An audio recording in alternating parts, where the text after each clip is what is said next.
ஜோதிட ரகசியங்கள் நேயர்கள் அனைவருக்கும் வணக்கம். நான் தான் உங்க பிரகடனை பேசுறேன். இன்று நாம் KP 249 ஓராரி பிரசனம் சார்ந்த ஒரு முக்கியமான விஷயத்தை தான் இன்று நாம் பார்க்க இருக்கிறோம். இன்னும் குறிப்பாக சொல்ல வேண்டும் என்றால், செய்வினை ஒருவருக்கு வைத்துள்ளார்களா என்பதை எப்படி பிரசனத்தின் மூலமாக கண்டுபிடிப்பது, இதை சார்ந்த விஷயத்தையும், மேலும் பாத்தீங்கன்னா அப்படி செய்வினை வச்சிருந்தாங்கன்னா சொந்தக்காரங்க யாராவது வச்சிருக்காங்களா, இல்ல வேலை தொழில் அந்த கூட்டாளிகள் சார்ந்த விஷயத்துல யாராவது வச்சிருக்காங்களா என்பதை எப்படி கண்டுபிடிப்பது, அதுவும் எப்படி பிரசனத்தின் மூலமா கண்டுபிடிப்பது, இது சார்ந்த விஷயத்தையும், அந்த சொந்தக்காரங்க வச்சிருந்தாங்கன்னா இல்ல அந்நியர்கள் வச்சிருந்தாங்கன்னா கொஞ்சம் கண்டுபிடித்து விட்ட பிறகு அந்த சொந்தக்காரங்கள்ல எந்த நபராக இருப்பாங்க, இல்ல அந்நியர்கள் எந்த நபராக இருப்பாங்க, இதை சார்ந்த விஷயத்தையும், இறுதியாக இந்த செய்வினை கட்டிலிருந்து எவ்வாறு விடுபடுவது, அந்த பரிகாரம் என்ன, இது சார்ந்த விஷயத்தை நாம் பார்க்க இருக்கிறோம். ஏனென்றால் இந்த செய்வினை சார்ந்த விஷயத்த பாதிக்கப்பட்டவர்களுக்கு, கணக்கற்ற நபர்களுக்கு அந்த செய்வினை அவங்களுக்கு அட்டாக் ஆயிருக்கா இல்லையா என்பதை நம்ம கண்டுபிடித்து கொடுத்திருக்கிறோம். கண்டுபிடித்து கொடுத்தது மட்டும் இல்லாமல் அவர்களுக்கு தீர்வும் சொல்லி அதுல இருந்து விடுதலையும் செய்து கொடுத்திருக்கிறோம். இதனால இது சார்ந்த விஷயத்தை தான் நாம் பார்க்க இருக்கிறோம். அது குறிப்பாக ஒரு சம்பவத்தை நம்ம முன்னிறுத்த போகின்றோம். அது என்னவென்றால், ஒரு பெண் நம்மளை தொலைபேசியில் தொடர்பு கொண்டு பேசினாரு. ரொம்ப பதட்டத்துடன் பேசினார். அவர் என்ன சொன்னாரு, அவர் சார்ந்த விஷயத்த முக்கியமா சொல்லப்பட்டாரு. இப்ப ஸ்டார்கிட்ட சொன்னாங்க. என்ன சொன்னாங்கன்னா, இந்த இடத்துல அவங்களுக்கு திருமணம் ஆகி 4 ஆண்டுகள் என்பது ஆகின்றது. அந்த 4 ஆண்டுகள் என்பது காதல் திருமணம் தான் பண்ணிட்டாங்க. சரிங்களா? அவங்களுடைய காதல் திருமணத்துக்கு முன்பும் இந்த காதல் செய்யக்கூடிய காலகட்டத்தில் கூட பாத்தீங்கன்னா அவங்களுடைய குடும்பத்தாரர்கள், இரு குடும்பத்தாரும் எதிர்ப்பு திரும்ப தெரிவிச்சாங்க. அதுல இந்த அந்த பெண் வீட்டார் மட்டும் ரொம்ப எதிர்ப்பு என்பது தெரிவிக்கல. ஆனா அந்த ஹஸ்பண்டா இருக்காங்களே, அவங்க வீட்டு சைடு அதிகமான எதிர்ப்பு, அந்த திருமணத்துக்கு முன்பு இருக்கக்கூடிய காலகட்டத்திலையும் ரொம்ப எதிர்ப்பு என்பது தெரிவிச்சு வந்திருக்காங்க. இவங்களை பற்றி தவறான விஷயமா சொல்வது, எப்படியாவது பிரிக்க வேண்டும் என்ற எண்ணம் என்பது அவங்களுக்கு அதிகமா இருக்கு. இது சார்ந்த விஷயத்தையும் அந்த பெண் நம்ம கிட்ட சொன்னாங்க. ஆனா இந்த இவ்வளவு எதிர்ப்புகள் இருந்தாலும் இந்த எதிர்ப்புகளை மீறி அவங்க திருமணம் செஞ்சுக்கிட்டாங்க. திருமணம் பண்ணிட்ட பிறகாச்சு இந்த பிரச்சனை விடுதலை கிடைக்கும், நம்மளை ஏத்துப்பாங்க அப்படின்னு சொல்லி இவங்க நினைச்சாங்க அப்படின்னு சொல்லி அவங்க சொன்னாங்க. ஆனா திருமணம் நடந்து விட்ட பிறகும் இவர்களின் பிரச்சனை தொல்லை என்பது இன்னும் அதிகமா தான் போச்சு என்ற விஷயத்தையும் சொன்னாங்க. சரி, குழந்தை பிறந்த பிறகாச்சு, ஏன்னா இந்த இடத்துல பாத்தீங்கன்னா எங்களுக்கு ஒரு பெண் குழந்தை இருக்குது என்ற விஷயத்த சொல்லியிருந்தாங்க. சரி, குழந்தை பிறந்ததுக்கு அப்புறமாச்சு இது போல பிரச்சனையில இருந்து தீர்வு கிடைக்குமா அப்படின்னு சொல்லி அவங்க நினைச்சாங்களாம். ஆனா அதுக்கு மேலேயும் அவங்க விட்ட பாடில்லை. இன்னும் பிரச்சனை என்பது மென்மேலும் பெருகுதான் செய்தது. இது போன்ற விஷயமாவும் சொன்னாங்க.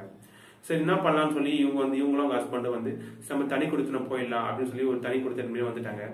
விட்ட பிறகு அவங்களோட மனநிலை, அந்த ஹஸ்பண்டோட குடும்பத்தோட மனநிலை எப்படி இருந்துச்சுன்னா, நம்மளோட பிள்ளையை நம்ம கிட்ட பிரிச்சுட்டாங்க, நம்ம கிட்ட அதாவது நம்ம பிள்ளை கிட்ட ஏதாவது ஏடாகுடமா சொல்லி நம்மளோட பிள்ளையை பிரிச்சு கொண்டு போயிட்டா அப்படின்ற அமைப்பு நினைச்சிருந்தாங்களாமா. அதனால இன்னும் உக்கிரமாக இவங்களை எப்படியாவது பிரிச்சிடணும், இவங்க ஒன்னாவே இருக்கக்கூடாது அப்படின்னு ஒரு கங்கரம் கட்டி கொண்டு சுற்றி கொண்டிருந்தார்கள் சென்று மாதிரிலாம் சொல்லியிருந்தாங்க. சரி, இவ்வளவு பிரச்சனை இருக்குது. ஆனா இதுல முக்கியமான பிரச்சனை என்ன அப்படின்னு சொல்லி நம்ம கேட்கும் போது என்ன சொல்லியிருந்தாங்கன்னா, ஒரு 8 மாதங்களாகவே என்னோட உடல்நிலை என்பது சரி கிடையாது, ரொம்ப கை கால் மூட்டு வலிலாம் அதிகமா இருக்கு, திடீரென்று இந்த பிரச்சனை என்பது ஏற்பட்டது. அந்த கால் வீக்கம் கை வீக்கம் எல்லாம் அடிக்கடி ஏற்படும். தூங்கி எழுந்த உடனே பாத்தீங்கன்னா உடம்புலாம் ரொம்ப வலி ஏற்படும். ஏன்னா என்னோட உடல் நான் ஹெல்த்தியா வச்சிருப்பேன் எப்போதுமே. ஆனா கடந்த ஒரு 8 மாதங்களாவே இந்த பாதிப்பு என்பது அதிகமாக இருக்கின்றது. இது மட்டும் இல்லாம இந்த இடத்துல என்னுடைய கணவன் கிட்ட ரொம்ப எப்போதுமே கிட்ட அன்பா தான் பழகுவாரு. ஆனா 8 மாதங்களாகவே சரியா பேச்சுவார்த்தை, சண்டை சச்சரவு இது போல அடிக்கடி ஏற்பட்டுனே இருக்கு. சரியா பேச்சுறது தான் அவர் என்கிட்ட கிடையாது. ஏன்னா அந்த அளவுக்கு பாசமா என்பது இருப்பாரு. அவங்க குடும்பம் எதிர்ப்பு தெரிவிச்சாலும் அவர் என் மேல பாசத்தின் காரணமாக தான் நாங்க காதல் திருமணம் பண்ணிக்கிட்டோம். அதுக்கு 4 ஆண்டுகளும் அதன் மூலமா தான் போச்சு. ஆனா திடீரென்று ஒரு 8 மாதங்களாவே சண்டை சச்சரவாகவும் இருக்கு. என்னோட உடல்நிலையும் சரியில்லை, வேலை ரீதியாக கூட எனக்கு பிரச்சனையா இருக்கு. ஏன்னா நான் வேலைக்கு போயிட்டு இருக்கேன், ஒரு ப்ரொமோஷன் கிடைக்கக்கூடிய அமைப்புல இருந்துச்சு. அந்த ப்ரொமோஷனை டக்குன்னு தட்டி போய் இது போல எனக்கு ஆப்போசிட் நடக்கக்கூடிய அமைப்பாகவும் வேலை ரீதியாகவும் இருக்கு. இதுக்கெல்லாம் என்ன காரணம்னு எனக்கு தெரியல சார்.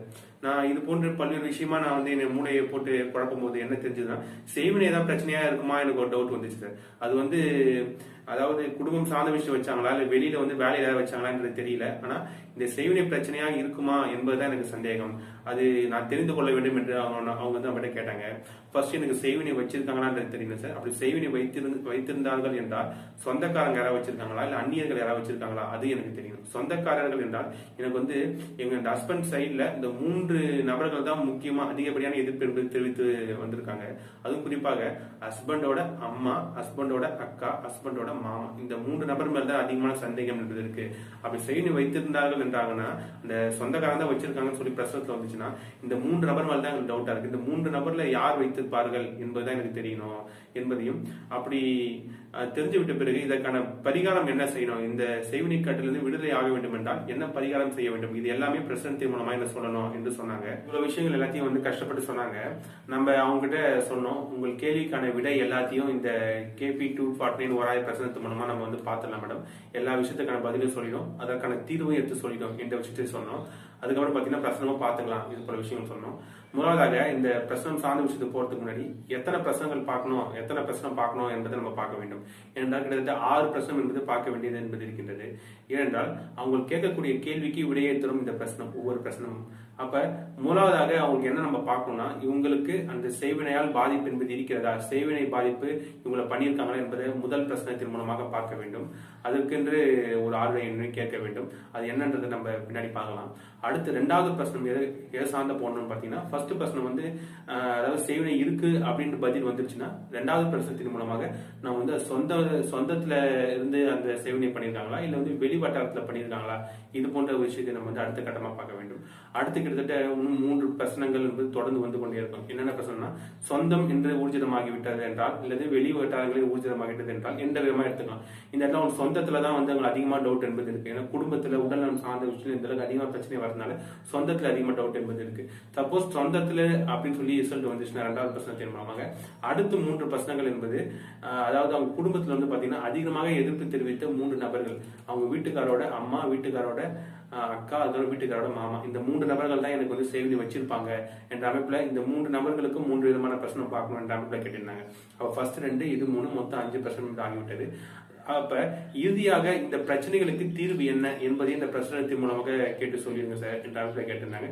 அதையும் நம்ம போடதான் போறோம். கிட்டத்தட்ட அப்ப 6 பிரச்சனை வந்து விட்டது. அப்ப 6 பிரச்சனை நம்ம போட வேண்டும். அடுத்து இந்த பிரசனத்தை நம்ம போடுறதுக்கு முன்னாடி ஒரு அடிப்படையான விஷயங்கள் நம்ம தெரிஞ்சிருக்கணும். இந்த பிரசனம் போடுவதற்கு இது பிறப்பு ஜாதகம் போல கிடையாது. பிறப்பு ஜாதகம் போல நம்ம பிறக்கும் போது உள்ள கிரகநிலை வைத்து கிடையாது. அவங்களுக்கு கேள்வி எழும்போது உள்ள அந்த நாட்களில் உள்ள கிரகநிலை தான் இது முக்கியத்துவம் இருந்து பெறுகின்றது. அதுக்கப்புறம் 249 என்ற அந்த உபநட்சத்திர அடிப்படையில வரும். அதாவது அது என்னென்ன தேவைன்னு பாத்தீங்கன்னா, இந்த இடத்துல அவங்க கேள்வி கேட்கறாங்களா, அந்த நேரத்துல என்ன தேதி, என்ன மாதம், என்ன இயர், அந்த 3த்தையும் டைப் படிக்கணும். அதுக்கப்புறம் பாத்தீங்கன்னா அவங்க என்ன நேரத்துல அந்த கேள்வி கேட்டாங்க. இப்ப 6 வகையான கேள்விகள் என்று கேட்கறாங்க. அப்ப 6 டைம்ல கேட்கும்போது என்னென்ன நேரம் இருக்குதோ அந்த டைம் நோட் பண்ணிக்கணும். அதுக்கப்புறம் அப்ப டேட் ஆஃப் பர்த் நோட் பண்ணியாச்சு, அப்புறம் டைம் என்ன நோட் பண்ணியாச்சு. அதுக்கப்புறம் பிளேஸ் ஆஃப் பர்த் இந்த அமைப்புல ஒரு ஆப்ஷன் கொடுத்துருப்பாங்க. ஆனா அது வந்து எப்படி டைப் பண்ணணும்னா, இந்த இடத்துல அந்த பெண் வந்து தொடர்பு கொண்டு பேசினாங்களா, எங்கிருந்து தொடர்பு கொண்டு பேசினாங்க அந்த இடத்துல நோட் பண்ணக்கூடாது. அந்த ஜோதிடர் எந்த இடத்துல இருக்கிறாரோ அந்த இடத்துல தான் அந்த பிளேஸா எடுத்து நம்ம நோட் பண்ணணும். அப்ப இந்த 3 விஷயங்கள் என்பது முக்கியம். அடுத்து வந்து பாத்தீங்கன்னா 6 எண் டைப் பண்ணணும். 6 எண் என்பது 1ல இருந்து 249 ஒரு நம்பர் சொல்லணும். ஏன்னா அவங்க கேட்கக்கூடிய கேள்வி கேட்டு அந்த 1ல இருந்து 249 ஒரு நம்பர் சொல்லுங்க என்ற அந்த நம்பரை நம்ம குறிச்சு வச்சுதான் பிரச்சனை எண்ணை வந்து டைப் பண்ணிக்கணும். இந்த அடிப்படையான விஷயங்கள். ஏனென்றால் இந்த 249 என்பது இந்த காலச்சக்கரம், இந்த அதாவது காலப்புருஷன் சொல்லுவாங்கல்ல, இந்த 12 ராசிகள் என்பது இருக்கு. அதாவது மேஷம் முதல் மீனம் வரை அது 360 டிகிரி என்பது இருக்கும். இந்த 360 டிகிரி வந்து 249 உபநட்சத்திரங்களாக பிரித்து வச்சிருக்காங்க.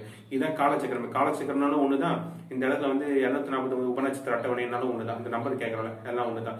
நம்மளுடைய கேட்கக்கூடிய கேள்விகள் எல்லாத்துக்கும் விடை அளிக்கக்கூடிய, அதாவது எல்லாத்துக்கும் வந்து விடை வச்சிருக்கக்கூடிய ஒருத்தர் இருக்காருன்னு சொன்னீங்கன்னா அது காலதேவன் தான். அந்த காலதேவன் தான் அந்த காலச்சக்கரம். அந்த காலச்சக்கரம் தான் இந்த 249 உபநட்சத்திரம். அப்ப அவங்க கேட்கக்கூடிய கேள்வி கேட்டு இந்த நம்பர் நம்ம கேட்கும் போது அந்த கேள்விக்கான விடையை அந்த காலதேவனே கொடுப்பது போல, அந்த இறைவனே கொடுப்பது போல என்பது அர்த்தம். அதனால எல்லா விதமான கேள்விக்கும் விடையை வந்து கரெக்டா சொல்லிடும் இந்த 249 இந்த நம்பர் கேட்பதன் மூலமாக. அந்த விஷயத்தையும் பார்த்துக்கலாம். அதுக்கப்புறம் இந்த பிரச்சனைனாலே ஒரு முக்கியமான விஷயம், அதாவது அவங்க டைரக்டா எந்த கேள்வியும் கேட்கலன்னா அவங்க மனதில் எழக்கூடிய அந்த எண்ண அலைகள் என்ன நினைச்சிட்டு வந்தாங்க என்பதை அந்த பிரச்சனை போடும்போது லக்ன பாவம் என்ன பாவ கிரக தொடர்பு கொண்டிருக்கு என்பதை வைத்து தீர்மானித்து விடலாம். சப்போஸ் கேள்வி கேட்டுட்டாங்கன்னு வச்சுங்க, அந்த கேள்விக்கான விடையை வந்து லக்ன பாவத்தும் காணும். அதுக்கப்புறம் சந்திரன் எந்த நட்சத்திரத்துல போதோ அந்த நட்சத்திர அதிபதி எப்படி தொடர்பு கொண்டிருக்காரு அது சார்ந்த விஷயத்தை வச்சு லக்ன பாவ அவங்க வந்து கேள்வி கேட்டாங்கன்னா அந்த கேள்விக்கான விடையை லக்ன பாவகமும் அந்த சந்திரன் எந்த நட்சத்திரத்துல போதோ அந்த நட்சத்திராதிபதியோட தொடர்புகளும் பாவகிரக தொடர்புகளும் விடையா தரும். அதுக்கப்புறம் அந்த சம்பவம் நடைபெறும் காலம் எப்ப, சில டைம் என்ன கேட்பாங்கன்னா அரசு வேலை கிடைக்குமான்னு கேட்பாங்க. அது போன்ற விஷயங்கள்லாம் அது சம்பவம் எப்ப கிடைக்குன்றத அந்த புத்தியை வச்சு பார்க்கணும். இது இப்ப இந்த இடத்துல வந்து பாத்தீங்கன்னா செய்வினை சார்ந்த விஷயம். அப்ப பாத்தீங்கன்னா இந்த இடத்துல செய்வினை எப்ப கோளாறு தீரும், இது போன்ற விஷயம் வந்து பாத்தீங்கன்னா அந்த புத்தியை வச்சு பார்க்கணும்.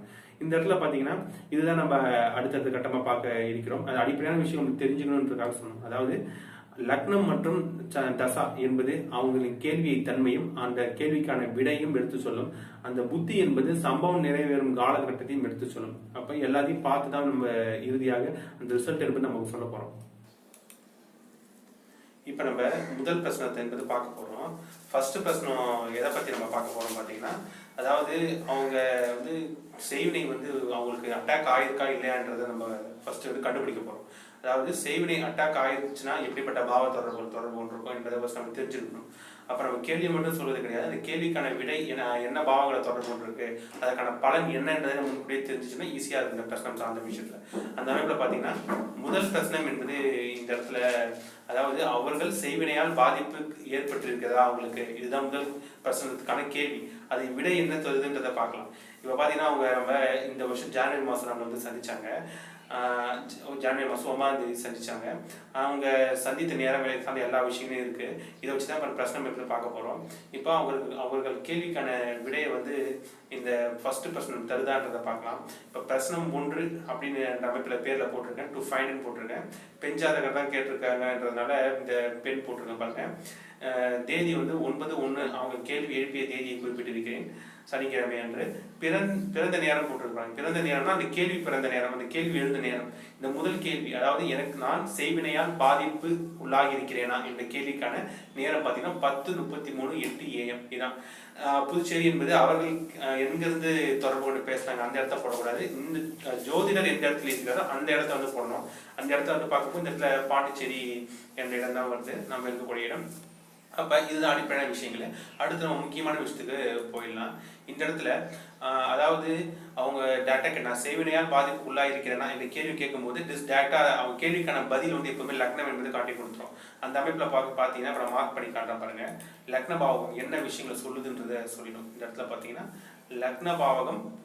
லக்ன பாவத்துக்கு உபநட்சத்திராதிபதியாக புதன் பகவான் வந்து 1-8 தொடர்பு கொண்டிருக்காரு. புதன் சூரிய நட்சத்திரத்தில், கேது உப நட்சத்திரத்தில் 6-9 இறுதியில் தொடர்பு கொண்டிருக்கு. இந்த இறுதியில் தொடர்பு கொண்ட பாவங்களை விட நம்ம தொடர்ச்சியா பார்த்தா இது நம்ம கட்டணும் புரியும். இந்த இடத்துல கேது என்ற கிரகம் வந்தது பாருங்க. இந்த இடத்துல செய்வினை சார்ந்த ஒரு கிரகம் இருக்கிறது என்று பார்த்தீங்கன்னா முதல் தரமாக கேது பகவான சொல்லலாம். அவர் தான் பில்லி, சூன்யம், ஏவல், இந்த வெட்டுதல், சுருக்குதல் இது சார்ந்த விஷயங்கள்லாம் குறிக்கக்கூடியவர். அப்ப கேது பகவான் லக்ன பாவத்தோட தொடர்பு கொள்ளும் போது ஒரு விதமான செய்கையை முன்கூட்டியே நமக்கு காட்டி கொடுத்து விட்டது. ஒரு விதமான செய்வினை பிரச்சனை இந்த பெண்ணுக்கு இருக்கிறது என்ற விஷயத்தை காட்டி கொடுத்துச்சு. இருந்தாலும் கிரகத்தை வைத்து மட்டும் நம்ம வந்து பார்க்கக்கூடாது, பாவங்களை பார்க்கணும். இந்த இடத்துல நம்ம குறிப்பிட்ட ஒரு விஷயம் பார்த்தோம். என்னன்னா 8-12ஆம் பாவம் என்பது மற்றவர்கள் நமக்கு செய்யக்கூடிய பிரச்சனைகளை குறிக்கக்கூடியது. இந்த இடத்துல செய்வினை பிரச்சனை என்பது கேள்வியா எழக்கூடிய அமைப்பாக செய்வினை எடுத்துக்கலாம். இந்த இடத்துல பாத்தீங்கன்னா புதன் வந்து 1-8 தொடர்பு கொண்டிருக்கு. 8ஆம் பாவம் என்பது செய்வினைக்குரிய பாவம். 1-8 தொடர்பு கொண்டதால செய்வினையால் பாதிப்பு என்பது ஏற்பட்டிருக்கு இந்த விஷயம் காட்டி கொடுத்துருச்சு. அதுக்கப்புறம் புதன் வந்து சூரிய நட்சத்திரத்துல இருக்கு. இந்த லக்ன உப நட்சத்திரம் காட்டிய சம்பவத்தை இந்த நட்சத்திரம் தடுதான்றதை பார்க்கணும். இதுல 6-9 என்று சூரியன் தொடர்பு கொண்டிருக்கு பாருங்க. இந்த 9ஆம் பாவம், இந்த 9ஆம் பாவத்தை இங்க இருக்கக்கூடிய 8ஆம் பாவம் தடுத்துரும். மறுபடியும் இந்த 8ஆம் பாவத்தை இந்த 9ஆம் பாவம் விருத்தி பண்ணி இந்த 9ஆம் பாவம் வந்து கட் ஆயிடும். அப்போ 1-8-6 1-6-8ன்றது கண்டினியூ ஆகும். அப்ப செய்வினை பாதிப்பு என்பது ஏற்பட்டு 6ஆம் பாவம் என்பது நோய் நொடிகளை கொடுக்கக்கூடியது, வம்பு தும்புகளை கொடுக்கக்கூடியது, மன வாழ்க்கையில் தனிமையை கொடுக்கக்கூடியது. அப்ப நான் இப்ப சொன்ன எல்லா பிரச்சனைகளுக்கு என்பது இருக்கு சரிங்களா. அப்ப அந்த அடிப்படையில ஒரு சில ஆக்சிடென்ட் ஏற்பட்டுச்சு சொன்னாங்க, அதே மன வாழ்க்கையில சரியில்லைன்றாங்க சொன்னாங்க. ஏன்னா 6-8 என்பது 7ஆம் பாவம் ஸ்தம்பிக்க நிலைமை. அப்ப மன வாழ்க்கையில் பிரச்சனை என்பது ஏற்படக்கூடிய அமைப்பு.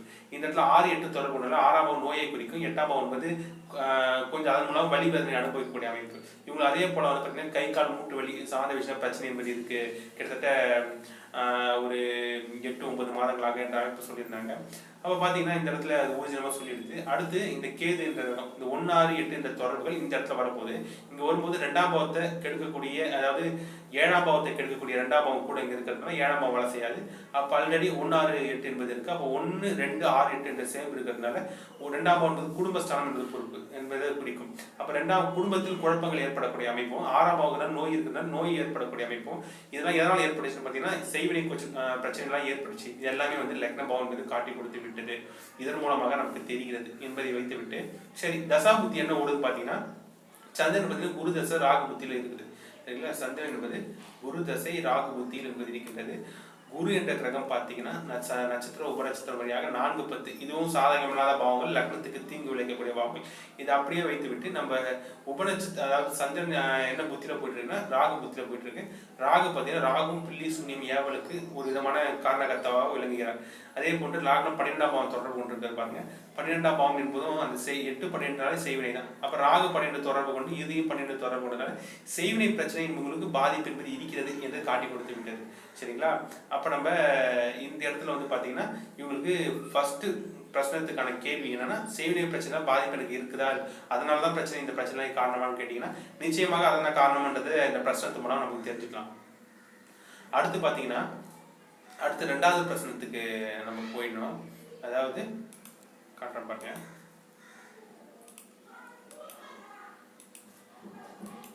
அடுத்து 2வது பிரச்சனத்துக்கு போயிடலாம். இப்ப 2வது பிரச்சனத்துக்கான கேள்வி என்னன்றது அதையும் நம்ம அப்படியே பார்த்துக்கணும், என்னன்றது பார்த்துக்கலாம். இப்ப பாத்தீங்கன்னா அவங்களுக்கு செய்வினை பிரச்சனை வச்சிருக்காங்க அப்படின்ற நமக்கு தெரிஞ்சிருச்சு. அடுத்த கேள்வி என்னவா வரும், அதாவது சொந்தத்துல வச்சாங்களா இல்ல வந்து வெளியில வச்சாங்களா என்ற விஷயம் தான் கேள்விதான். இப்ப அதற்கான விடையை தான் பார்க்க போறோம். சரிங்களா? இந்த இடத்துல சொந்தமா அந்நியமா என்பதை தெரிந்து கொள்ள ஒரு விதமான விதிமுறை என்பது இருக்கின்றது. அதாவது இந்த இடத்துல வந்து பாத்தீங்கன்னா சொந்தமாக இருந்தால் 2ஆம் பாவம் என்பது குடும்பஸ்தானம் சொல்லுவாங்க. அப்ப 2ஆம் பாவம் தொடர்பு கொண்டாலோ, அதுக்கப்புறம் 4ஆம் பாவம் என்பது உறவு பெண்களை குறிக்கும். அப்ப 2, 4 இது போன்ற பாவங்கள் தொடர்பு கொண்டால் அது வந்து குடும்பத்திலோ இல்ல உறவு பெண்கள் 4ஆம் பாவம் வந்துச்சு உறவு பெண்கள் மத்தியிலோ இந்த செய்வினை பிரச்சனை என்பது ஏற்பட்டது என்பதை குறித்துவிடும். அதுவே வந்து 3ஆம் பாவகம், 9ஆம் பாவகம், 12ஆம் பாவகம் இது போன்ற பாவங்கள்லாம் தொடர்பு கொள்ளும் போது என்ன ஆகும்னா இந்த இடத்துல அந்நியத்தில் வெளியில யாராவது வச்சிருக்காங்க என்பது வந்து சொல்லிடும். அப்ப நம்ம அதான் இந்த பிரச்சனம் 2 என்ற 2வது பிரச்சனத்துக்கு ஃபேமிலி ஆர் அன்னோன், அதாவது தெரிந்த நபர்களா, குடும்பத்தில் உள்ள நபரா அல்ல அன்னோன் நபரா என்ற கேள்வி எழுப்பியிருக்கோம். இப்ப இவங்க கேட்கக்கூடிய நபர் பெண் நபர் தான். இவங்க கேள்வி எழுந்த தேதி பார்த்தீங்கன்னா 9/1 சனிக்கிழமை கேட்டிருக்காங்க. பிறந்த நேரம்னா அந்த கேள்வி பிறந்த நேரம் அப்ப 10:43:15 AM. சரிங்களா? இது பாண்டிச்சேரி நாம் இருக்கக்கூடிய இடப்பிடத்தை வந்து தெரிவித்து விட்டோம். இந்த இடத்துல பிரச்சனை எண் வந்து பாத்தீங்கன்னா 127 என்ற பிரச்சனை எண். நான் முன்கூட்டியே சொன்னல இந்த இடத்துல பாத்தீங்கன்னா 1ல இருந்து 249க்குள்ள ஒரு பிரச்சனை எண் சொல்லணும் என்ற அமைப்பு கேட்டிருப்போம். ஏன்னா அந்த எண்ணை வந்து 2வது பிரச்சனை கேட்கும்போது 127 என்பது 1ல இருந்து 249 நம்பர் சொல்லணும்னு சொன்னா 127 சொன்னாங்க. இதுவே முதல் பிரச்சனத்துல பார்க்கும்போது என்ன நம்பர் சொன்னாங்கன்றதையும் நம்ம பார்த்துக்கிட்டா கரெக்டா இருக்கும். சரிங்களா? முதல் பிரச்சனத்தின் அப்ப நம்ம 1ல இருந்து 249 நம்பர் கேட்டோம், 42 சொன்னாங்க. அது நமக்கான விடையை நம்ம முதல் பிரச்சனத்தை பார்த்து முடித்து விட்டோம். இப்ப 2வது பிரச்சனத்துக்கு நம்ம வந்துடலாம். ஏன்னா இந்த பிரச்சனை என்ன வந்து கேட்கணும், கேள்வியை கேட்டு இந்த நம்பரை கேட்டுட்டு தான் அந்த விஷயத்த நம்ம சொல்லணும். இந்த நம்பர் மூலமா தான் அதுக்கான விடையை நமக்கு தெரியும். பாத்தீங்கன்னா இதுக்கு அடுத்த கட்டமா வந்துடலாம். அப்ப 127 என்ற பிரச்சனை என்று சொன்னாங்க. இது அடிப்படையான விஷயங்கள் பார்த்தாச்சு. இப்ப நம்ம மெயினான விஷயத்துக்கு வந்துடலாம். இந்த இடத்துல வந்து பாத்தீங்கன்னா என்ன சொல்லுதுன்றத பார்த்துடலாம். அதாவது இவங்க என்ன கேட்டாங்கன்னா குடும்பத்துல வச்சாங்களா வெளியில வச்சாங்களா கேள்விதான். அவங்க கேள்விக்கான விடையே லக்ன பாவமும் சந்திரன் தசா புத்திகளும் காட்டும் என்ற விஷயம் நமக்கு தெரியும். அப்ப பார்க்கும்போது பாத்தீங்கன்னா இந்த கேள்வி என்ன கேட்டாங்கன்னா குடும்பமா இல்ல அந்நியமான்னு கேட்கும்போது இந்த இடத்துல லக்ன பாவம் என்ன காட்டுதுன்றத பாருங்க அதிகமா. அதாவது லக்ன பாவத்துக்கு உபநட்சத்திராதிபதியாக சுக்கரன் வந்து, சரிங்களா? உபநட்சத்திரம் என்பது அதிகப்படியான பவர்ஃபுல்லானது. அப்ப உபநட்சத்திரமா சுக்கரன் வந்ததுனால ஓரளவு குடும்பத்தில் இருக்கக்கூடியவர்கள் என்ற ஒரு விஷயத்தை காட்டிடுச்சு. இன்னொன்னு ஒரு முக்கியமான ஒரு விஷயத்தை காட்டுது பாருங்க. சுக்கரன் இருக்கனால ஏதோ ஒரு பெண் சார்ந்த விஷயத்துல ஏதாவது லிங்க் என்பதை அதையும் காட்டிடுச்சு. சரி, இதை வச்சுப்போம். சரி, குடும்பத்தில் ஏதோ குடும்பத்திலா இல்ல வந்து அந்நியத்தில் இந்த பெண்ணா என்பதை நம்ம பார்க்கணும். ஒரு பெண்ணுன்றது சுக்கரன்றது காட்டிடுச்சு. சரி, அடுத்து சுக்கரன் வந்து கேது நட்சத்திரம், ராகு உப நட்சத்திரம், தொடர்புகள் பாத்தீங்கன்னா 2, 4, 6 இந்த தொடர்பு என்பது இருக்கு. இப்ப நான் மார்க் பண்ணி காட்டுறேன் பாருங்க. தொடர்புகள் பாத்தீங்கன்னா 2, 4, 6. 2ஆம் பாவம் என்பது குடும்பஸ்தானம், குடும்ப வாக்குன்னு சொல்லுவாங்க. 2ஆம் பாவம் குடும்பஸ்தானம். 4ஆம் பாவம் என்பது உறவு பெண்களை குறிக்கக்கூடியது. சரிங்களா? இதே போன்ற 6ஆம் பாவம் என்பது தாய் மாமன் இது போன்ற உறவுகளை குறிக்கக்கூடியது. அப்ப பாத்தீங்கன்னா இந்த 3 மத்தியில இருக்கக்கூடிய ஏதோ ஒரு பெண்கள் சார்ந்த விஷயத்துல பிரச்சனை, குடும்பத்திலோ இல்ல வந்து உறவு பெண்கள் மத்தியிலோ இல்ல வந்து அந்த தாய்மாமன் வழி சார்ந்த விஷயத்துல ஏதாவது இது சார்ந்த விஷயத்துல ஏதாவது ஒரு பிரச்சனை இருக்கும் என்பதை வந்து காட்டி கொடுத்துருச்சு. அப்ப பாத்தீங்கன்னா இது வந்து அந்நியத்தில் இருக்குதான்றதுக்கான விடை தந்திருக்கா அப்படின்னு சொல்லி பார்க்கும்போது இந்த இடத்துல அந்நியம் என்பது கிடையாது. ஏனென்றால் அந்நியம் வந்தாலே நம்ம என்ன சொன்னோம், 3ஆம் பாவமோ இல்ல 9ஆம் பாவமோ 12ஆம் பாவமோ தொடர்பு கொண்டிருக்கணும் என்பதை பார்த்தோம். ஆனா அந்நியத்துக்கு வரல. இந்த 2 குடும்பஸ்தானம் உறவு பெண்களுக்கு 4ஆம் பாவம் 6ஆம் பாவம் இது போன்ற விஷயம் தொடர்பு கொண்டு சுக்கம் தொடர்பு கொண்டதுனால குடும்பத்தில் இருக்கக்கூடிய ஏதோ ஒரு பெண்கள் ரீதியில இங்க வந்து பிரச்சனை என்பது ஏற்பட்டிருக்கு என்று சொல்லிவிட்டுச்சு. அதே போல சந்திரன் தசாபுத்தியை பாருங்க. சந்திரன் வந்து பாத்தீங்கன்னா குரு நட்சத்திரத்துல ராகு உப நட்சத்திரம் பாத்தீங்கன்னா குரு தசை ராகு புத்தி என்பது அந்த டைம் நடந்து கொண்டு இருந்தது. இறுதி தொடர்புகள் 2, 4, 6, 8, 12. 2ஆம் பாவம் என்பது குடும்பஸ்தானம், குடும்பத்தில் உள்ள பெண்கள், உறவு பெண்கள், தாய்மாமன் ரீதியாக. 8, 12 என்பது அவர்கள் ரீதியாக பிரச்சனை என்பதை காட்டி கொடுத்து விட்டது. அப்ப எல்லாமே ஊர்ஜிதமா சொல்லிடுச்சு. அப்ப இதன் மூலமாக என்ன தெரியுதுன்னு பாத்தீங்கன்னா, இவங்க வந்து உறவினர்கள் தான் ஏதோ ஒரு பெண்கள் ரீதியாக இந்த பிரச்சனை என்பது ஏற்பட்டுச்சு என்பதை வந்து காட்டி கொடுத்து விட்டது. அப்ப நம்ம இந்த பிரச்சனைக்கான கேள்வி என்னன்னா, உறவினரா இல்ல வந்து அந்நியமா என்று கேட்டதுக்கு உறவுகள் ரீதியாக ஒரு பெண்கள் வச்சிருக்காங்க, ஏதோ பெண் வச்சிருக்காங்க என்றதை வந்து காட்டி கொடுத்து விட்டது. இப்ப நம்ம ஃப்ரண்ட் விஷயத்துக்கு போயிடலாம். இப்போ பார்த்தீங்கன்னா, இப்போ இதுதான் அடிப்படையான விஷயமே. இந்த 2வது பிரச்சனத்துக்கான கேள்விக்கான விடை என்பது சொல்லிடுச்சு. அடுத்து நம்ம 3வது பிரச்சனம் என்னன்றதை நம்ம பார்க்க போறோம்.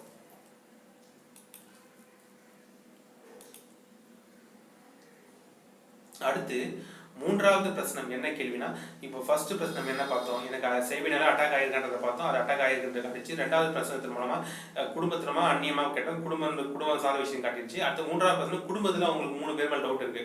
ஒன்னு அம்மா, அவங்க ஹஸ்பண்டோட அம்மா மேல, ஹஸ்பண்டோட அக்கா மேல, ஹஸ்பண்டோட மாமா மேல, இந்த 3 பேர் மேல டவுட் என்பது இருக்கு. இந்த இடத்துல வந்து பாத்தீங்கன்னா, அந்த ஃபர்ஸ்ட் வந்து ஹஸ்பண்ட் அம்மா செய்வினை வைத்திருப்பார்களா இந்த பெண்ணிற்கு என்பதை நம்ம கண்டுபிடிக்க போறோம். அதுதான் 3வது பிரச்சனத்தின் அடிப்படையான விஷயமே. அதுவும் கேள்வி எழுந்த தேதி, மாதம், வருஷம் போட்டிருக்கு பாருங்க. சனிக்கிழமை கேட்டிருக்காங்க. கேள்வி பிறந்த நேரம் 10:54 AM. நம்ம இருக்கக்கூடிய ஒரு புதுச்சேரி போட்டோம். பிரச்சனை எண் கேட்கும்போது 10 என்று சொன்னாங்க. அதாவது அவங்க ஹஸ்பண்ட் அம்மா வச்சிருக்காங்களா என்ற கேள்விக்கு பிரச்சனை எண் 10 என்ற விஷயம் சொல்லிட்டாங்க. அடுத்து நம்ம முக்கியமான விஷயத்துக்கு வந்துடலாம். இந்த இடத்துல அடுத்து நம்ம பார்த்துக்கலாம். இப்போ நான் மார்க் பண்ணி காட்டுறேன் பாருங்க. லக்ன பாவத்தோட மார்க் பண்ணி காட்டுறேன் பாருங்க. இவங்க என்ன கேள்வினா, உங்க ஹஸ்பண்டோட அம்மா வச்சிருப்பாங்களான்ற கேள்வி கேட்டாங்க. அதற்கான விடையை டைரக்டா சொல்லிடும். லக்னபாவம் வந்து எடுத்து காட்டிடும். அந்த அமைப்புல பார்க்கும்போது, அதாவது இவங்க தான் வச்சிருக்காங்களா அப்படின்னு கேட்கும்போது 1 7ஆம் பாவம் காட்டிச்சுன்னு வச்சுங்க. லக்னபாவம் அவங்க கேட்ட கேள்வி கரெக்டுன்னு அர்த்தம். சரி, அவங்க அம்மா தான் வச்சிருக்காங்கன்ற அர்த்தம். 1 7 காட்டணும். 1 7 காட்டாம வேற ஏதாவது 1 7 காட்டணும், இல்ல வந்து 3 9 காட்டணும். 1 7னா 7ஆம் பாவம் என்பது மற்றவர்களை குறிக்கும், ஒரு விஷயத்தை வந்து சுட்டி காட்டுறது குறிக்கும். 7ஆம் பாவம் என்பது 3 9ஆம் என்பது அவங்க தான் செஞ்சிருக்காங்க. 3ஆம் பாவம் முயற்சிச்சாலும் சொல்லுவாங்க. 9ஆம் பாவம் என்பது மற்றவர்களை முயற்சிச்சாங்க. 7க்கு 3. 1 7 3 9 வந்துச்சுன்னா அவங்க பண்ணிருக்காங்கன்றது சொல்ல காட்டிடும். லக்ன பாவம் அதுவே தொடர்பு கொண்டுச்சுன்னா. ஆனா இந்த இடத்துல என்ன தொடர்பு கொடுத்து பாருங்க. லக்ன பாவகம் அவங்க கேட்ட கேள்வி, அவங்க அம்மா வச்சிருப்பாங்களா என்ற கேள்வி கேட்டாங்க. 1 7 தொடர்புக்கு 1 7க்கு 12ஆம் பாவமே 6 12 தொடர்பு கொண்டு இருக்கு. அப்ப அவங்க அம்மா இல்லைன்றதை ஆரம்பத்திலேயே சுட்டி காட்டி விட்டது. தொடர்புகளும் இறுதியாக 2 8 தொடர்பு கொண்டு இருக்கு. 2 8 என்பது 3 9க்கு 12. அப்ப அவங்க செய்யலை என்ற விஷயத்தையும் காட்டிடுச்சு. அப்ப அவங்க அம்மா கிடையாது என்ற ஒரு விஷயத்தை மட்டும் நம்ம பார்த்துக்கினேன். அடுத்த விஷயத்துக்கு நம்ம போயிடணும். ஏனென்றால் இதுல வந்து இன்னும் முக்கியமான விஷயம் பார்த்தீங்கன்னா, தசாபுத்தி பார்த்தீங்கன்னா குரு தசை ராகு புத்தி ஓடிக்கொண்டிருந்தது. அந்த இறுதி தொடர்பும் 2 8 காட்டிச்சு. 3 9க்கு 12. அப்ப தசாபுத்தி வந்து சாதாரணமாக இல்லை. அப்ப அவங்க அம்மா பண்ணியிருக்க மாட்டாங்க என்ற விஷயத்த வந்து சொல்லிடுச்சு. இப்ப நம்ம அடுத்த விஷயத்துக்கு போயிடலாம்.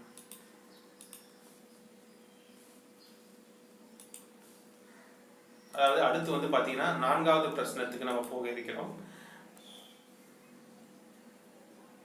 இப்ப இந்த 4வது பிரச்சனத்துல, அதாவது அவங்க ஹஸ்பண்டோட அக்கா பண்ணியிருக்காங்களா என்ற கேள்விதான், நாங்க சேவினை வச்சிருக்காங்களா என்ற கேள்விதான்.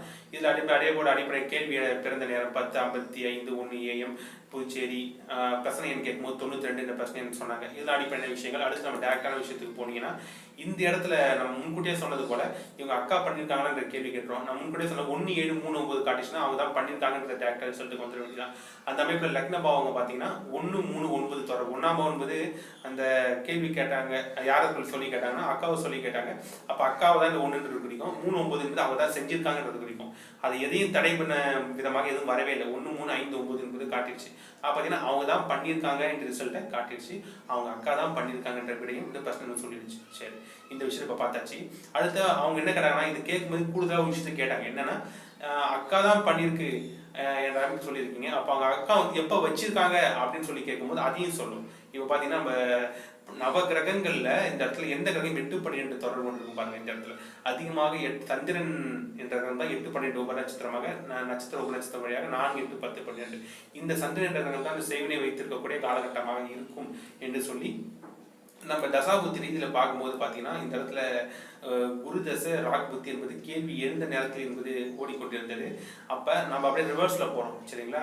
அப்ப ரிவர்ஸ்ல போகும்போது குரு தசை செவ்வாய் புத்தி என்பது, செவ்வாய் புத்தியில அந்த சந்திரன் அந்தரம் வருது பாருங்க. அப்ப பாத்தீங்கன்னா இந்த சந்திரன் கிரகம் தான் செய்வினைக்கு வைக்கிறதுக்கு சாதகமா இருக்கு என்ற அமைப்பு சொல்லிடுச்சு. அவ பாத்தீங்கன்னா சந்திரன் 5/9/2019 இருந்து 3/10/2019 இந்த காலகட்டம் சந்திரன் அந்த காலகட்டம். இந்த காலகட்டத்தில் வைத்திருப்பார்கள் என்ற விஷயம் சொல்லிட்டோம். அவங்க அக்கா வந்து எப்போ வச்சிருப்பாங்க என்ற விஷயத்தையும் இதன் மூலமா நம்ம அவங்களுக்கு சொல்லிட்டோம். இதுதான் வந்து பாத்தீங்கன்னா இந்த 4வது பிரச்சனத்தின் அடிப்படையான விஷயம். சரி, நம்ம வந்து 2 பேரும் பார்த்துருவோம். 3வது பேரும் ஒருத்தவங்க டவுட் இருக்குன்னு சொன்னாங்க. அவர்த்தையும் பார்த்துட்டோன்னா ஒரு கிளாரிஃபிகேஷனா இருக்கும். ஏன்னா இவங்களுக்கு தெரிஞ்சு அவர் இருந்தாரா, அதாவது அவங்க அக்கா பண்ணியிருக்காங்கன்றது தெரிஞ்சு மாமாவும் இருந்தாரா என்பது பார்க்கணும். அந்த அமைப்பில் பார்க்கும்போது அவங்க மாமாவுக்கும் பார்த்துருவோம். அதே போல அடிப்படையான விஷயங்கள்லாம் பார்த்துட வேண்டியதான். அதாவது பிரச்சனை ஆர்டர் 181 சொல்லியிருந்தாரு. பாண்டிச்சேரி நம்ம இருக்கக்கூடிய இருப்பிடம். கேள்வி பிறந்த நேரம் 11/7/2 AM. சரிங்களா, சனிக்கிழமை 9/1. இதே எல்லாமே மற்றெல்லாம் சேமா வரும். இவன் டேரக்டா போயிட வேண்டியதான். இந்த இடத்துல பார்த்தீங்கன்னா 1/7 காட்டுற மாரி இவர் தான் சொல்ற மாரி இருக்குது. ஆனா தொடர்புகள் பார்த்தீங்கன்னா 4/10 வந்துருச்சு. அப்ப இவர் கிடையாது என்ற ஒரு விஷயத்தையும் சொல்லிடுது. அடுத்து வந்து பாத்தீங்கன்னா சந்திரன் வந்து குருதசை ராகுபத்தியில போயிட்டு இருக்குன்னு பாத்தீங்கன்னா, அதாவது குருதசை ராகுபத்தியில நடந்துட்டு இருக்கு. அந்த கேள்வி எடக்கூடிய நேரத்துல இந்த குரு என்ற கிரகம் 4/10 காட்டுச்சு. ராகு என்ற கிரகமும் 6/12 காட்டுச்சு. 6/12 இருந்து 1/7 அவர் தான் குறிக்காட்டக்கூடிய 1/7 12 என்பது 6/12. அப்ப இவர் மாமாக்கு தெரியாது, இங்க மாமா கிடையாது என்ற விஷயத்தையும் இந்த 5வது பிரசனத்தின் மூலமாக சொல்லிவிட்டது. அடுத்து நம்ம என்ன கேட்க போறோம்னா 6வது பிரச்சனத்தின் மூலமாக அவங்க என்ன கேட்டாங்கன்னா, இப்படி இருந்துச்சுன்னா அதுக்கான தீர்வு என்னதான் சரி என்ற அமைப்பு கேட்டிருந்தாங்க. அது 6வது பிரச்சனத்தின் மூலமா பார்க்கலாம். அதாவது 6வது பிரச்சனை என்னன்னா, இதுக்கான சொல்யூஷன் விடைய கால தேவன் என்ன சொல்றாருன்றதை பார்க்க போறோம். அதே போல கேள்வி பிறந்த நேரம் 11:20 AM பாண்டிச்சேரி. பிரச்சனை எண் வந்து 35 அவங்க கிட்டே கேட்டோம். அந்த கேள்வி பிறந்த தேதி மாதம் இயர்லாம் போட்டுருக்காங்க. டேரக்டா அதுக்கு வந்துடும். அவ பார்க்கும்போது இந்த கேள்வி கேட்டதுக்கு இதுக்கான சொல்யூஷன் கேட்டாங்க. அந்த சொல்யூஷன் அந்த கேட்டதுக்கான பதில வந்து லக்னம் எப்போதுமே சொல்லிக் கொடுக்கும். அவ பாத்தீங்கன்னா இந்த இடத்துல லக்ன பாவத்தின் உபநட்சத்திரமாக கேது வந்ததுக்கு கேது ராகு கேது சனினாலே இப்ப கிராமத்து தெய்வங்களை குறிக்கக்கூடிய இங்க புதன் வருது, ராகு அதிகமான அதாவது ராகு கேது சனி வந்தாலும் கிராமத்து தெய்வங்களை சுட்டி காட்டக்கூடியது. அதுக்கப்புறம் பாவ தொடர்புகள் பாருங்க 1, 9, 11 பாவ தொடர்பு கொண்டிருப்பாங்க. இப்ப நான் மார்க் பண்ணி பாட்டினா அழகா புரியும். இந்த இடத்துல 1, 9, 11 இந்த இடத்துல 1ஆம் பாவம் என்பது இந்த பெண்ணை குறிக்கும். 9ஆம் பாவம் என்பது குலதெய்வ வழிபாடு, நம்மளுடைய குலதெய்வ வழிபாடுகளை குறிக்கும். 9ஆம் பாவம் என்பது குலதெய்வ ஸ்தானம் என்று பொதுவாக தெரியும். 5 ஒவ்வொரு சொல்லுவாங்க. 9ஆம் பாவம் என்பது முக்கியமாக குலதெய்வ ஸ்தானம் என்று சொல்லுவாங்க. அந்த 9ஆம் பாவம் குறிக்காட்டுறதுனால உங்களுடைய 11ஆம் பாவம் உங்களுடைய ஆசைகள் நிறைவேறுதல், உங்களுடைய குலதெய்வின் வழிபாட்டின் மூலமாக உங்களுடைய அந்த சேவனை பிரச்சனை விடுபட்டு உங்களுடைய ஆசைகள் எல்லாமே நிறைவேறும் என்ற விஷயத்தை காட்டிடுச்சு. அப்ப நம்ம சொன்னோம், உங்களுடைய குலதெய்வ வழிபாடு வந்து மேற்கொள்ள காலதெய்வம் சொல்றது என்ற அமைப்புல வந்திருக்கு. பிரசனத்தின் மூலமா வந்திருக்கு. அதாவது குலதெய்வத்திற்கு ஒரு நாள் படையல் செய்துவிட்டு அதற்கப்புறம் குலதெய்வ ஸ்தலத்துக்கு போய் வழிபட வேண்டும் என்று சொன்னோம். அந்த படையல் எப்படி போடணும், அதுக்கப்புறம் பாத்தீங்கன்னா இன்னும் வந்து இந்த காலகட்டத்தில் போகணும், எல்லாத்தையும் நம்ம டைம் குறிச்சு கொடுத்தோம். இது எல்லாமே அவங்களுக்கு சொல்லிட்டோம். இதான் ஒரு முக்கியமான அடிப்படையான விஷயமே. ஏனென்றால் இது இன்னொரு முக்கியமான விஷயம்னா, இதை செய்வனை இருந்தாலே குலதெய்வ வழிபாடு பண்ணா நிறைவேறாது என்பதை நம்ம தெரிஞ்சுக்கொள்ள வேண்டும். இந்த பிரசனத்தின் மூலமாக பிரசனம் மூலமாக இவருக்கு என்ன வந்துச்சு என்பதை வச்சுதான் நம்ம சொன்னோம். இந்த குலதெய்வ வழிபாடு என்பது 12 பாவங்கள் தொடர்பு வரும்போது நவகிரகங்கள் வைத்து பல்வேறு விதமான அந்த பரிகார முறைகள், அந்த நிவர்த்தி செய்யக்கூடிய விதங்கள் என்பது மாறுபடும். அது அவர்களின் தனிப்பட்ட ஜாதகத்தை பார்த்தால் மட்டுமே தெரியும் என்பதை இதன் மூலமா நம்ம சொல்ல முற்படுகிறோம். அப்ப இந்த முக்கியமான விஷயம் நம்ம பார்த்தாச்சு. அப்ப நம்ம மொத்தம் 5 பிரச்சனை பார்த்தோம். 5 பிரச்சனை பார்த்துட்டு இறுதியாக இருக்கக்கூடிய 6வது பிரச்சனை வந்து சொல்யூஷன் என்னன்றதை பார்த்து விட்டோம்.